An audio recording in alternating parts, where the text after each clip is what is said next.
ఆ రోజు గడిచింది. మర్నాడు గడిచింది. రమణమూర్తి ఆలోచనలో ఏమీ మార్పు లేదు. తమ వంశం, తమ పంతాల గురించి రాజ్యానికి తెలీదా? తమ మధ్య ఒప్పందాన్ని అంత తేలిగ్గా తీసి పడేస్తుందా? తనని చీమని విదిలించినట్టు విదిలించేయడమేనా? మొగుడని, మగాడని ఏమాత్రం గౌరవమున్న ఆడదైనా పనికిరాదని చెప్పాక కూడా అలా పుట్టింటికి పరిగెడుతుందా? రాని, రాకెక్కడికి పోతుంది? రోజులు గడిచే కొద్దీ రమణమూర్తిలో పంతం, పట్టుదల పెరిగాయి తప్పితే తరగలేదు. 4 రోజులు గడిచినా హైదరాబాద్ నుంచి ఫోను రాకపోయేటప్పటికీ తిలకకి కొంచెం అనుమానం వేసింది. అక్క పెళ్లి జరిగినప్పుడు అక్కని ఇష్టపడి పెళ్లి చేసుకుంటున్నాడు అన్న విషయం తప్పితే రమణమూర్తి గురించి మిగిలిన వివరాలు తెలియవు. తర్వాత అక్క మళ్ళీ ఈ ఇంటికే రాదు అని తెలిసాక వెలితిగా అనిపించింది. అందుకే అక్క పెళ్ళైన కొత్తలో అక్కని చూడాలన్న కోరిక ఆపుకోలేక వాళ్ళ అడ్రస్ పట్టుకుని వెతుక్కుంటూ నాగపూర్ వెళ్ళాడు. ఆ రోజు తనకి బాగా గుర్తు. జీవితంలో మొట్టమొదటిసారి అంత కటువైన మాటలు విన్నాడు. తమ కుటుంబాల్లో కూడా మాటా మాట అనుకుంటారు కానీ ఇటువంటి భాష ప్రయోగించడం ఎప్పుడూ వినలేదు. ఆంధ్రదేశంలో కోనసీమలో ఎక్కడో పల్లెటూళ్ళలో ఉంటున్న 15 ఏళ్ల కుర్రాడు ఒక్కడు రాష్ట్రం దాటి భాష తెలియని నాగపూర్ బయలుదేరడం సాహసమనే చెప్పాలి. అక్కని చూడాలన్న ఉత్సాహంతో అక్క, బావగారి కోసం తల్లి, మేనత్త చేసిచ్చిన పూతరేకులు, కజ్జికాయలు, జంతికలు అన్నీ మూట కట్టుకుని బయలుదేరాడు. ఎందుకైనా మంచిదని తిలక్ బావగారు పనిచేసే ఆఫీసు అడ్రస్కి తను పలానా రోజు వస్తున్నట్టు ఒక ఉత్తరం ముక్క రాసి పడేశాడు కూడా. అందుకే మధ్యాహ్నం 12ంటికి స్టేషన్లో దిగ్గానే అక్క కోసం, బావ కోసం ఆ కుర్రాడు అందర్నీ పరకాయించి చూశాడు. రైలు వెళ్లిపోయిన అరగంట దాకా ఆ నాగపూర్ స్టేషన్లోనే వాళ్ళింకా వస్తారు, ఇంకా వస్తారు అనుకుంటూ చూసి చూసి మరింక లాభం లేదని స్టేషన్లోనే కాస్త చాయ్ లాంటిది తాగి బావగారి ఆఫీసు పేరు చెప్పి వాళ్ళని వీళ్ళని కనుక్కొని ఎలాగైతేనేం మూటలన్నీ మోసుకుంటూ రమణమూర్తి ఆఫీసుకు చేరుకున్నాడు. చిన్న చీటీ మీద తన పేరు రాసి లోపల రమణమూర్తికి పంపించాడు. వాళ్ళ భాష ఇతనికి తెలియదు, ఇతని భాష వాళ్ళకి రాదు. ప్యూన్ తెచ్చిచ్చిన పేరు చూడగానే కంగారు పడ్డాడు రమణమూర్తి. తిలక్ రాసిన ఉత్తరం అప్పుడే చింపేశాడతను. ఈ గుంట వెధవ ఇక్కడ దాకా వస్తాడని అతను ఊహించలేదు. వీడు తన బావమరదని తెలిస్తే నలుగురిలో తనకెంత అవమానం. అందుకని ప్యూన్తోనే చెప్పించాడు. తిలక్ రాసిచ్చిన పేరుగల మనిషి ఆ ఆఫీసులో లేడని.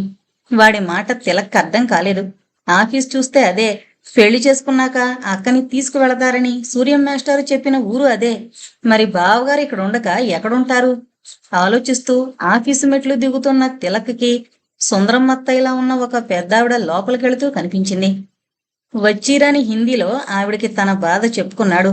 ఆవిడ రమణమూర్తి కొలీగు. రమణమూర్తి పేరు విని ఆవిడ అతని ఇంటి అడ్రస్ రాసిచ్చింది. తూర్పు పడమర తెలియని ఆ ఊళ్ళో, భాష తెలియని ప్రాంతంలో మళ్ళీ చీకటి పడితే ఇల్లు పట్టుకోవడం కష్టమని ఎక్కడా ఏమీ తినకుండా మూటలన్నీ మోసుకుంటూ వీధి వీధి తిరిగి తను చీకటి పడుతుంటే ఆ ఇంటిని పట్టుకున్నాడు తిలక్. అమ్మయ్యా అనుకున్నాడు. అతని అలసటంతా పోయింది. అక్కని చూడబోతున్నాను అన్న ఆనందం ముందు ఇల్లు పట్టుకోవడం కోసం తను పడిన శ్రమనంతా మరిచిపోయాడు.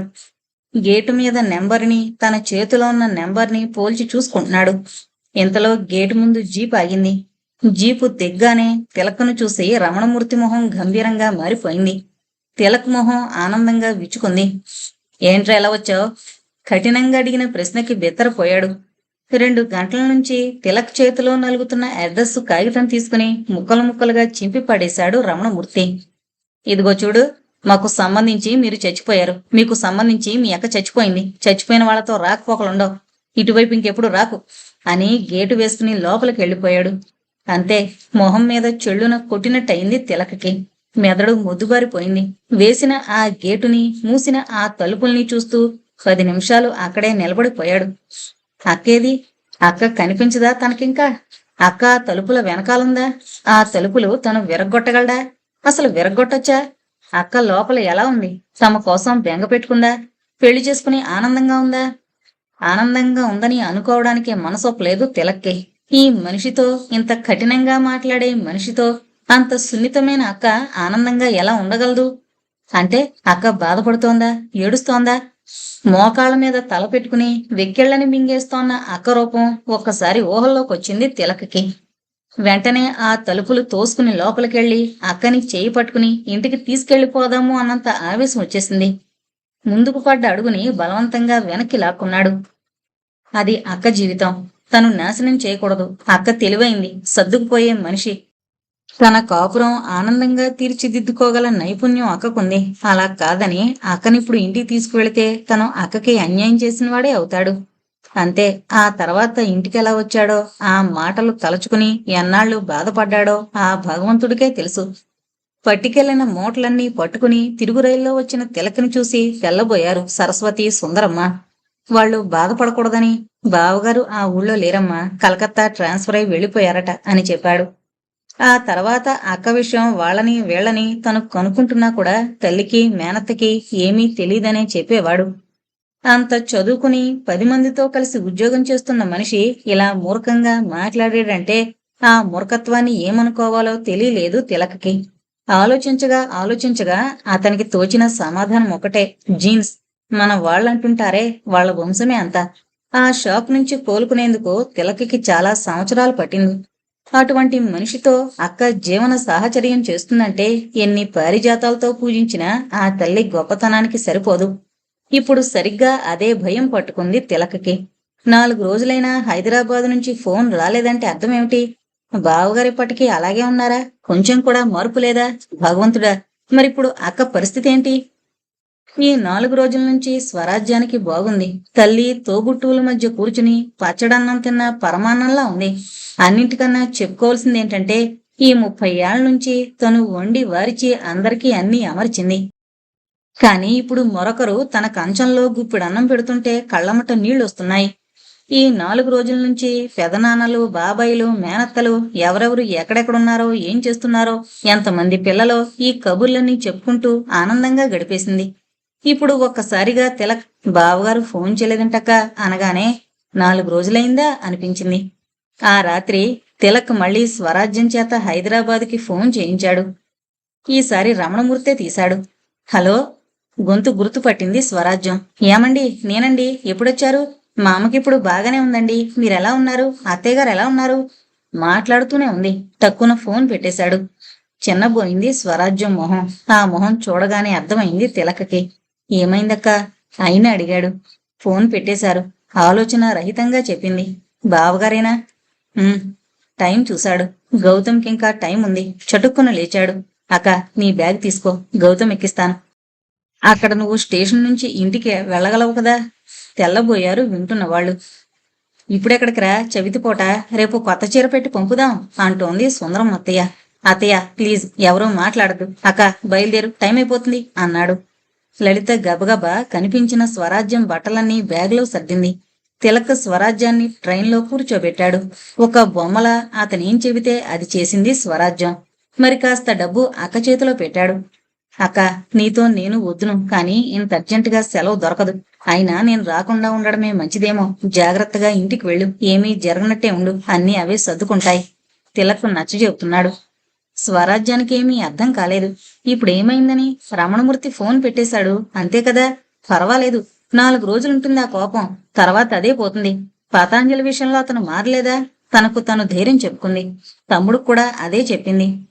పర్వాలేదురా, నేను జాగ్రత్తగానే వెళతాను. నువ్వు కంగారు పడకు. వెళ్ళగానే ఫోన్ చేస్తాను. అమ్మ జాగ్రత్త. స్వరాజ్యం మాట్లాడుతుండగానే ట్రైన్ కదిలింది. అది కనుమరుగయ్యేంత వరకు చూసి వెనక్కొస్తూ అనుకున్నాడు తిలక్. అక్కకి ఫోన్ చేసి ఎంత పిచ్చి పని చేశాను అని. రైల్లో కూర్చున్న స్వరాజ్యానికి తిలక్ ధోరణేమీ అర్థం కాలేదు. తమ్ముడు అనవసరంగా భయపడుతున్నాడు అనుకుంది. రమణమూర్తి సంగతి తనకి తెలుసు. అతను కాదన్న పనిచేస్తే కోపం తప్పకుండా వస్తుంది. తర్వాత ఆ ఆవేశం తగ్గాక మామూలుగా అయిపోతాడు. ఆ కాసేపు ఎవరూ అతనితో వాదించకూడదు. అదే రమణమూర్తికి నచ్చదు. ఈ 30 ఏళ్లలోనూ ఇలాంటివి చాలా జరిగాయి. పెళ్ళైన చాలా ఏళ్లకి అత్తగారి దగ్గర కాస్త మాట్లాడి ఏమైనా తెలుసుకోవచ్చు అనిపించాక స్వరాజ్యం అడిగింది ఆవిడ్ని. మీ అబ్బాయి చిన్నప్పటి నుంచి ఇంతేనా అని. అమ్మో రామా, వాడి గురించి కొత్తగా చెప్పేదేముంది? మీ మామగారు చెప్తుండేవారు. వాడి దచ్చు వాడి తాత పోలికని. చిన్నప్పుడు వాడడిగింది కాదంటే తల గోడకేసి కొట్టేసుకునేవాడు. వెంటనే వాడడిగింది ఇచ్చేసేవాళ్ళం. మీ మామగారు మరీను, వాణ్ణేమీ అనకు, వాడికి కోపం ఎక్కువ అంటూ వాడు అడగకుండానే అన్నీ అమర్చేవారు. ఎక్కడికైనా పెళ్లి పేరంటాలకి వెళ్ళినా కూడా అందరితో కలిసేవాడు కాదు. మా వాడు చిన్నవాళ్లతో మాట్లాడ్డోయ్ అనేవారు మీ మామగారు అందరితోనూ. అందుకే మేం కూడా వాణ్ణి అలాగే చూస్తున్నాం అందావిడ. స్వరాజ్యానికి కాస్త కాస్త అర్థమైంది. అసలేం మనిషి కోపిష్టి. దానికి తోడు చుట్టూ ఉన్న వాళ్ళందరూ అతన్నింకా కోపిష్టిగా చూపించి అతనిలో ఆ భావం ఎక్కువయ్యేలా చేశారు. స్వరాజ్యం చిన్నప్పుడు ఇటువంటి మాటలు చాలా వింది. ఎవరి గురించైనా చెప్పాల్సినప్పుడు వాళ్ళ గురించి మొత్తమంతా ఒక్క ముక్కలో చెప్పేస్తుంటారు. వాడా, వాడికి ముక్కు మీద ఉంటుంది కోపం అని, వాడుత్తి పిసినుగొట్టు అని, వాడా, వాడుత్తి పిరికి వెధవ అని, వాడికి లౌక్యం ఎక్కువ అని, వీడేమైనా సాధించుకొస్తాడు అని, వాడుతో తగువులు పెట్టే రకం అని, ఇలా చాలా రకాలుగా ఉంది. అలాగే రమణమూర్తిలో కూడా కోపిష్టి అనే ఒక్క గుణం ఎత్తి చూపించి చుట్టూ అందరూ దాన్ని పెంచి పోషించారు. స్వరాజ్యం తర్కించుకుంది. అందరి మాట తనే, తను మట్టుకేం చేసింది? తను కూడా అలాగే ఆ కోపాన్ని భరించి పెంచింది కదా. కాదు కాదు, తను అందరిలాంటి మనిషి ఎందుకు అవుతుంది? తను అతని భార్య. అతను ఎటువంటి వాడైనా అతనికి అనుగుణంగా మలుచుకోవడమే తన ధర్మం. కాని అతనిలోని లోపాన్ని ఎత్తి చూపించడం కాదు.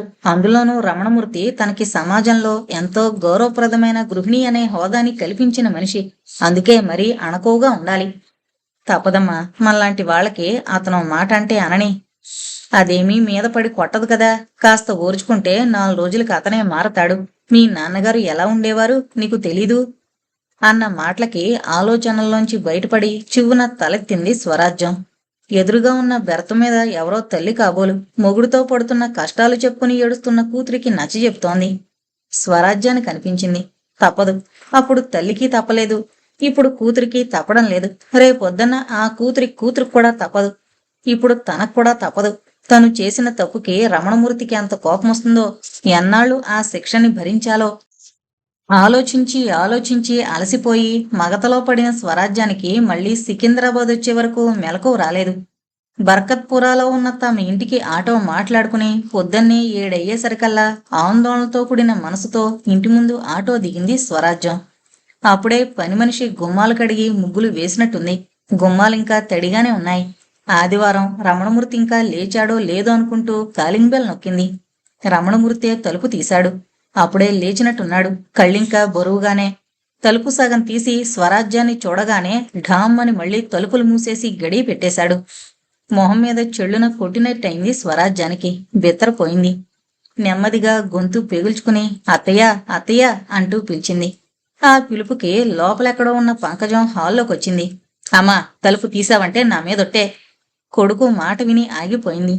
రాజ్యమొచ్చిందిరా అంది ఎలాగో గొంతు పెగల్చుకుని. నేను వెళ్లొద్దన్న వాళ్ళ దగ్గరికి నన్ను నడకుండా వెళ్ళింది. చచ్చారనుకున్న వాళ్ళ దగ్గరికి వెళ్ళిందంటే అది కూడా నాకు చచ్చినట్టే లెక్క. మొండిగా ఆ ఒక్క మాట మీదే నిలబడిన కొడుక్కి ఏం చెప్పాలో తెలియక పంకజం లోపలికెళ్ళిపోయింది. స్వరాజ్యం ఊహించని సంఘటనిది. అతను కోపిష్టి అని తెలుసు, అరుస్తాడని తెలుసు, పంతం పట్టుదలా ఉన్న మనిషిని తెలుసు, తర్కానికి అందకుండా నోటుకొచ్చినట్టు మాట్లాడతాడని తెలుసు. వాటికన్నింటికీ సిద్ధపడే వచ్చింది. ఎందుకంటే తను అతని అనుమతి తీసుకోకుండా వెళ్ళింది. అతను ఎన్ని మాటలన్నా పడాల్సిందే, అందులో తప్పేం లేదు. ఇంట్లోపలికి వెళ్ళాక ఎన్ని మాటలన్నా పడ్డానికి తను సిద్ధంగానే ఉంది. కాని ఇలా గుమ్మం ఎక్కకుండానే మొహం మీదే భళ్ళున తొలిపేసొస్తాడనుకోలేదు. ఏం చెయ్యాలో తెలియలేదు. ఆలోచన రహితంగా అలా గుమ్మం మీదే కూలబడిపోయింది. అరగంట అయ్యేటప్పటికీ ఎదురింటావిడ చూసింది. నలిగిన చీర, చెరిగిన జుట్టుతో, ఒళ్ళో బ్యాగుతో, అలసట సూచిస్తోన్న మొహంతో ఆ తడి పొడి గుమ్మాల మీద కూర్చున్న స్వరాజ్యాన్ని భర్తని పిలిచి చూపించింది ఆవిడ. అతనికి కూడా ఏం చెయ్యాలో తెలియలేదు. వాళ్ళకి రమణమూర్తితో అంత పరిచయం లేదు. చాలా కటువైన మాట అతంది. అందుకే ఇరుగు పొరుగులు అతనితో ఎక్కువ పరిచయం పెంచుకోలేదు. ఇప్పుడు గుమ్మాల మీద కూర్చున్న ఈవిని చూస్తుంటే వాళ్ళకి జరగకూడదేదో జరిగినట్టు అనిపించింది. కానీ అదేంటో ఏం చెయ్యాలో వాళ్ళకి తెలియడం లేదు. ఎదురింటి మొగుడు పెళ్లాళ్ళిద్దరూ తనని చూసి తర్జన భర్జనలు పడ్డం స్వరాజ్యం గమనించింది. సిగ్గుతో చచ్చిపోయినంత పనైంది. చిచ్చి, ఎంత సిగ్గుచేటు.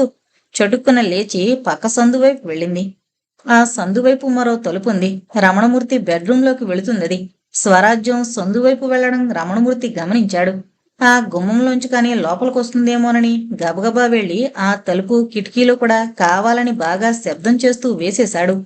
ఏం చెయ్యాలో తోచక ఆ పక్క మెట్ల మీద కూలబడింది స్వరాజ్యం.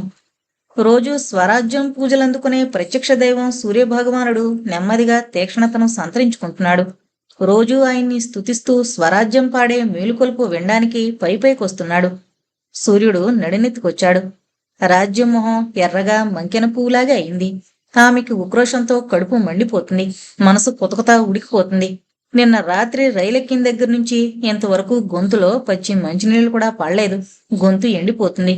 మండిపోతున్న మనసుకి సూచనగా కళ్ళు మండుతున్నాయి. లోపల నుంచి ఉబికుబికొస్తున్న దుఃఖాన్ని అదింపెడుతూ ఉండడం వల్ల ముక్కు మూసుకుపోయి గుండె నిండిపోయింది. గొంతులో సప్త సముద్రాలు లోపలుండలేక బయటికి పోలేక సుళ్ళు తిరుగుతున్నాయి. శూన్యంగా అయిపోయిన మనసుతో ఏం చెయ్యాలో ఆలోచించలేని మెదడుతో శారీరకంగా మానసికంగా అలసిపోయి నీరసంగా ఆ మెట్ల మీద వాలిపోయింది. పొద్దట్నుంచి స్వరాజ్యాన్ని గమనిస్తోంది పక్కింటి అరవ మామి. శోషొచ్చి పడిపోయినట్టున్న స్వరాజ్యం మీదకి ఇంక ఊరుకోలేక ఒక చిన్న రాయి విసిరింది పిలుస్తున్నట్టు. ఉలిక్కిపడి లేచింది స్వరాజ్యం. అటువైపు రమ్మన్నట్టు సైగ చేసింది అరవ మామి. నెమ్మదిగా నడిచి గోడదాకా వెళ్ళింది స్వరాజ్యం. ఆవిడికి స్వరాజ్యం అంటే మహా ఇష్టం. అసలు మాట పలుకు లేకుండా 24 గంటలు ఇంట్లో పని తప్పితే మరో వ్యాపకం లేని స్వరాజ్యాన్ని బయట ప్రపంచంలోకి తీసుకువెళ్ళడానికి చాలా ప్రయత్నాలు చేసింది మామి. స్వరాజ్యం ఆవిడితో బాగానే మాట్లాడేది. కాని తన ఇల్లు, భర్త అనే పరిధిలోంచి బయటికి మాత్రం వచ్చేది కాదు. తెలివైంది, చురుకైంది అయిన స్వరాజ్యం తెలివితేటలన్నీ ఆ ఇంటికే అంకితమైపోవడం వింతగా ఉండేది అరవ మామికి. ఇప్పుడు కూడా ఇందాకట్నుంచి చూస్తోందావిడ. స్వరాజ్యం అలా గుమ్మాల మీద పడుకుంది తప్పితే లోపలికెళ్లదేం అనుకుంటూ స్వరాజ్యాన్ని పిలిచింది ఆవిడ. సంగతేంటి అని అడిగింది. ఏం చెబుతుంది? మాట్లాడలేకపోయింది స్వరాజ్యం. గ్రహించుకుంది అరవ మామి. వాళ్ళింట్లోకొచ్చి కూర్చోమని పిలిచింది. ఇంకేమైనా ఉందా? చావు బతుకుల్లో ఉన్న తల్లి దగ్గరికి వెళ్ళినందుకే ఇంత గొడవ చేస్తున్నాడు ఈ మొగుడు. ఇంకా పై వాళ్ళింటికి వెళ్లడం కూడానా? రాలేనని చెప్తూ మళ్ళీ మెట్ల మీద కూలబడింది. మామి స్వరాజ్యం పరిస్థితి చూసి తట్టుకోలేకపోతోంది. పోనీ రమ్మంటే రావట్లేదు. ఆఖరికి ఇంకేమీ చేయలేక లోపలికెళ్ళి కాస్త కాఫీ కలుపుకొచ్చి స్వరాజ్యాన్ని పిలిచి అందించింది. కాఫీ చూడగానే కాస్త తాగితే బాగుంటుంది అనిపించింది.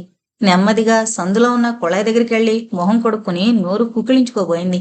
ఆ నీళ్లు గొంతులో ఎమళ్లేదామెకి. నోట్లో నీళ్లు పోసుకోగానే అవి రమణమూర్తి నీళ్లని, వాటిని తాగే హక్కు స్వరాజ్యానికి లేదని రమణమూర్తి ఎదుట నిలబడి కసురుతున్నట్టనిపించింది. ఏదో దొంగతనం చేస్తున్న భావన. గొంతులో పోసుకున్న నీళ్లని బయటకు ఉమ్మేసింది స్వరాజ్యం. కాఫీ కూడా అక్కర్లేద్దని మామికి సౌమ్యంగా చెప్పేసింది. ఇంకా అక్కడే కూర్చుంటే ఆవిడ మళ్ళా ఏం తెస్తుందోనని వీధి గుమ్మాల వైపు వచ్చింది. సంచిని పక్కన పెట్టి మళ్ళీ ఆ గుమ్మాల మీదే కూలబడింది. ఆ పగలంతా రమణమూర్తి అసలు తలుపే తీయలేదు. అవసరమైన పనులు కూడా మానుకుని పంతానికి ఆ రోజంతా ఇంట్లోనే ఉండిపోయాడు. సాయంత్రం అవుతోంది. కావాలి, ఈ మాత్రం శిక్ష దానికి పడాలి అనుకుంటున్నాడు రమణమూర్తి. తన మాట ఖాతరు చేయకుండా వెళ్ళినందుకు ఈ మాత్రమైనా దండించకపోతే ఎలా? రాగానే తలుపు తీసి హారతి పట్టేస్తే ఇంకేమైనా ఉందా? అది అలుసుగా తీసుకుని ఇంకా నెత్తికెక్కుతుంది. కూర్చొని ఆ మెట్ల మీదే ఇంకాసేపు ఎక్కడికి పోతుంది? రాత్రయ్యాక తలుపులు తీయొచ్చులే అనుకున్నాడు. సాయంత్రం అవుతోంది. సూర్యాస్తమయం అయింది. ప్రత్యక్ష దైవమని కొలిచే ఆ సూర్యభగవానుడైన స్వరాజ్యం దుస్థితి చూసి కదిలిపోయాడు. కాని స్వరాజ్యం అసలు ప్రత్యక్ష దైవమైన ఆ పతిదేవుడు రమణమూర్తి మట్టుకు చలించలేదు. ఎంతసేపు పెళ్లాన్ని భయభక్తుల్లో ఉంచాలన్న ఆలోచనే. తన మీద ఆధారపడి భార్య ఉంది అనుకున్నాడు. కాని ఆ పిచ్చిముగుడికేం తెలుసు? ఆ స్వరాజ్యమే లేకపోతే అతనికి క్షణం గడవదని. తెలీదా? తెలియకేం? తెలివి తక్కువవాడేం కాదు. కాని ఆ మాట ఒప్పుకోలేడు. అహం అడ్డొస్తుంది. అందుకే ఎంతసేపు తన మాటే నెగ్గేలా చూసుకుంటాడు. స్వరాజ్యం చేసిన మహాపరాధానికి మాత్రం శిక్ష చాలా, లేక ఇంకా బయటే కాసేపు ఉంచాలా అని ఆలోచిస్తున్నాడు. హాల్లోకి గదిలోకి తిరుగుతూ ఆఖరికి గదిలో టేబుల్ ముందు కుర్చీలో కూర్చుని ఏదో పుస్తకం చేతిలోకి తీసుకున్నాడు చదువుతున్నట్టు. పంకజం ఇదంతా గమనిస్తోంది. ఇంకా ధైర్యం చేయక తప్పదనుకుంది. చీకటి పడిపోయింది. అయినింటి కోడలు అలా గుమ్మాల మీద ప్రాణాచారం పడ్డం ఏం బాగుంటుంది? నలుగురు చూస్తే ఎంత తలవంపులు. నెమ్మదిగా రమణమూర్తి వైపు చూస్తూ వీధి గుమ్మం వైపు అడుగులేస్తోంది. రమణమూర్తి కను కొనల్లోంచి గమనిస్తున్నాడు తల్లిని. వెళుతోంది, అమ్మ వెళుతోంది. తలుపు తీస్తుంది. రాజ్యం లోపలికొస్తోంది. ఇంకా పర్వాలేదు. తను తలుపు తీనంత వరకు తను లొంగినట్టు కాదు. తనదే పైచేయి అవుతుంది.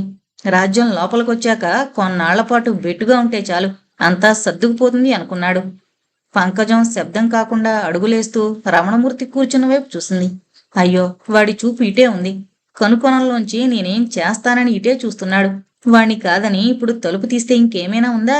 రాజ్యంతో పాటు తనని కూడా బయటికి గెంటేసినా గెంటేస్తాడు. ముందుకు వెళ్లకుండా వెనక్కి తిరిగి లోపలికి వెళ్ళిపోయింది ఆవిడ. అయ్యో అనుకున్నాడు రమణమూర్తి. సూర్యుడు పోతూ పోతూ స్వరాజ్యాన్ని ఒంటరిగా వదల్లేక చంద్రుడికి అప్పగించిపోయాడు. చంద్రుడు మరీ చల్లనివాడు. స్వరాజ్యం మనసులో మంటలు భరించలేక మబ్బుల్ను చాటు చేసుకున్నాడు. చీకటి బాగా కమ్ముకుంది. స్వరాజ్యానికి కళ్ళు తిరుగుతున్నాయి. ఒళ్ళు తూలిపోతోంది. నీరసం కమ్ముకొస్తోంది. పొద్దట్నుంచి కడుపులో గుక్కెడు మంచినీళ్లు కూడా పడలేదు. ఆ శారీరక బాధ కన్నా స్వరాజ్యం మానసికంగా నలిగిపోతుంది. ఇప్పుడేంటి దారి? ఎక్కడికి వెళ్ళాలి?